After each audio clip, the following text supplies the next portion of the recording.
Rowdy boys WhatsApp. First ఒక 2 minutes media వాళ్ళకి really sorry wait చేయించినందుకు. చాలా వర్షం పడింది, కృష్ణానగర్ దగ్గర ఆగిపోయి మా కార్ వాటర్లో ఆగిపోయింది. చాలా ఇయర్స్ తర్వాత మళ్ళీ షూ ఇప్పి సాక్స్ ఇప్పి ప్యాంట్ పైకి అనుకొని ఇంకో కార్ ఎక్కాం మేమిద్దరం. సో సో అర్జున్ లాగే ఒక డిఫరెంట్గా చేసుకుని ట్రైలర్ లాంచ్కి వచ్చా. So it was so fun. Sorry so much. Maybe thank you sir. So first of all ఇంతమంది వచ్చి మా ట్రైలర్ని విట్నెస్ చేసినందుకు ఆడియన్స్ మీ అందరికీ thank you so much. Thank you.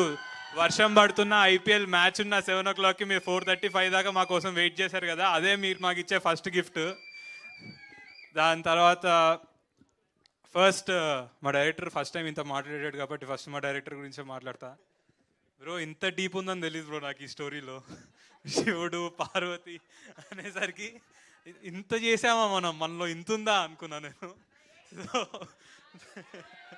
So thank you so much Arun and Naga. ఈ script మీరు రాజుగారికి చెప్పినప్పుడు రాజుగారు నా గురించి చెప్తే మీరు ఫస్ట్ కన్సిడర్ చేసి నన్ను యాక్సెప్ట్ చేసినందుకు and thank you so much. And ఇంకా చాలా తర్వాత మాట్లాడుకుందాం. ఫస్ట్ జస్ట్ పీసీ సార్కి థ్యాంక్ యూ, కీరవాణి సార్కి థ్యాంక్ యూ. అండ్ అందరూ ఇది చాలా డీజే టిల్లు 2 తర్వాత ఇది చాలా డ్రై సీజన్ సినిమాల్లోకి. మీరు కరెక్టేనా రిలీజ్ చేస్తున్నారు ఇది చేస్తున్నారు అంటున్నారు, కానీ మీరు ఈరోజు ట్రైలర్కి ఇచ్చిన రియాక్షన్ చూశాక మేము May 25th రావడం కరెక్టే అని అనిపించింది మాకు. మీరు వస్తారు థియేటర్స్కి, ట్రైలర్ బాగుంటే సినిమా బాగుంటే అని ప్రూవ్ చేశారు. సో అందరు నాకు సోషల్ మీడియాలో నా ఫ్రెండ్స్కి నేను May 25th రిలీజ్ అని చెప్తుంటే నాకు ఒక పోస్ట్ పంపారు, ఫ్రైడే నుంచి సింగిల్ స్క్రీన్ స్క్రోజ్.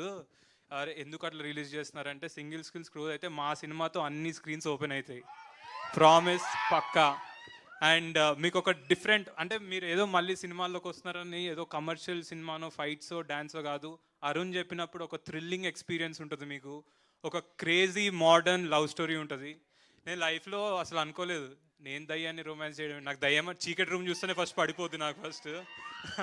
అలాంటిది అరుణ్ నన్ను శ్మశానాలకి చీకటి రూమ్లో బ్రో నువ్వు అక్కడే కూర్చోవాలి సీరియస్ ఫేస్తో అస్సలు కదలకూడదు అంటే, బ్రో మీరు అందరూ ఉంటున్నారు కదా కెమెరా వెనకాల, లేకపోతే నా మీద ప్రాంక్ చేస్తున్నావు అని అడిగాను నేను. And it was lovely working with Vaishnavi, Simran, Ravi.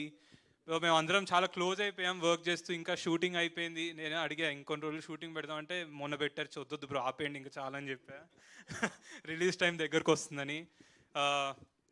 And మా ప్రొడ్యూసర్స్ హర్షిత్ అన్న, హన్స్తక, దెన్ దిల్ రాజు గారు, అందరూ చాలా అంటే ఇప్పుడు హర్షిత్ అన్న కానీ హన్స్తక కానీ బలగం లాంటి మంచి ఫ్యామిలీ తీశారు. రాజుగారు చూడని సక్సెస్ కాదు, కానీ హర్షిత్ అన్నకి హన్స్తకకి ఇది ఒక మంచి మూవీ వద్దు, కానీ రాజుగారు ఇన్ని సినిమాలు తీశాక దిల్ రాజు అనే పేరు తర్వాత మళ్ళీ బ్యాక్ వెళ్ళిపోయారు. ఆ దిల్ అనే తీసేసి ఒక రాజు ఉండే కదా, ఆ రాజు వర్క్ చేసినట్టు వర్క్ చేశారు ఈ సినిమాకి లాస్ట్ మినిట్ దాకా. మేము నిన్న నైట్ 10:30 దాకా కూడా ఎడిట్ రూమ్లో కూర్చొని ఏది కరెక్ట్ ఏది రాంగ్. అరుణ్ అండ్ నాగైతే ఇంకా పడుకోలేదు అనుకుంటా, డైరెక్ట్ అట్లనే వచ్చేసారు, మొహం చూస్తే తెలుస్తుంది. సో నిజం చెప్పాలంటే చాలా కష్టపడ్డాం ఒక డిఫరెంట్ సినిమా మీకు ఇవ్వడానికి, ఒక థ్రిల్లింగ్ ఎక్స్పీరియన్స్ ఇవ్వడానికి. సిమ్రన్ చౌదరి రెడ్ వేసుకుంటే ఆమె దివ్యావతి అనుకోకండి, ఆమె కాదు, ఓకేనా? So please watch love me if you dare on May 25th if you really dare guys. See you on 25th. అందరం కలిసి థియేటర్లో కలుద్దాం మళ్ళీ. థ్యాంక్ యూ సో మచ్ పేషెంట్స్గా వచ్చి వెయిట్ చేసినందుకు. Thank you. ఏ థియేటర్ అంటే ఆ థియేటర్ నేను వస్తా, ఇన్స్టాగ్రామ్లో మెసేజ్ చేయండి. Wow super. Thank you so much. అసలు దివ్య భారతి ఎవరని తెలుసుకోవడానికైనా మేము అందరం దివ్యవతి పేరు మార్చేనా? ఓకే. So yes.